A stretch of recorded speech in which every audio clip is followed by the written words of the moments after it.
இந்த விவசாய மக்களுக்கு சொல்கிறேன். தமிழக அரசாங்கத்துக்கு ரேஷன் கடைகளில் வரக்கூடிய அரிசிகள், அதாவது தானியங்கள் எல்லாமே ரொம்ப மோசமான நிலைமையில் வருது.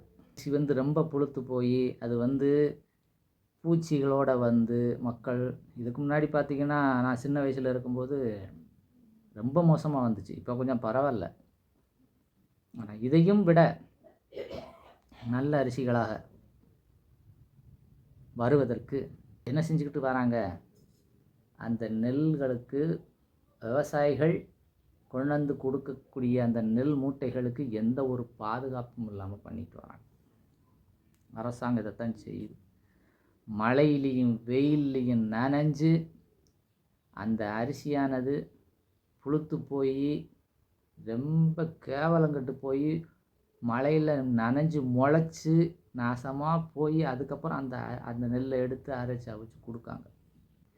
ஏன் அதுக்குன்னு தனியாக ஒரு குடோன் ஏன் அமைக்க மாட்டேங்கிறாங்க? இப்போ வரைக்கும் இலவசம் இலவசம் இலவசம்னு சொல்லி அறிவிச்சுக்கிட்டு இருக்கிற இந்த அரசாங்கங்கள் நெல் மூட்டைகளுக்கு நனையாமல் வெயிலில் படாமல் நல்லா இருக்கக்கூடிய ஒரு குடோன் ஏன் அமைச்சு கொடுக்க மாட்டேங்குது? இப்போ வரைக்கும் யாராச்சிலும் எந்த அரசியல்வாதி ஆச்சிலும் இந்த மாதிரி ஒரு திட்டத்தை அறிவிப்பு விட்டுருக்காங்களா?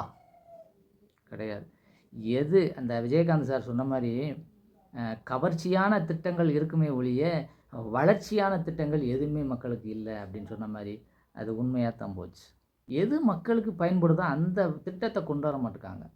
மக்களுடைய வீக்னஸ் என்ன அப்படின்னு தெரிஞ்சுக்கிட்டு அதைத்தான் முன் வச்சு கொண்டு வராங்க. மேலும் அடுத்து ஒரு முக்கியமான பொதுநல கருத்தோட அடுத்த ஒரு வீடியோவில் சந்திப்பேன். இந்த வீடியோ உங்களுக்கு பிடிச்சிருந்தா எல்லாருக்கும் ஷேர் பண்ணுங்கள். நிச்சயமாக ஷேர் பண்ணணும். கட்டாயம் ஷேர் பண்ணுவீங்கன்னு நான் எதிர்பார்க்குறேன். பாய். நன்றி.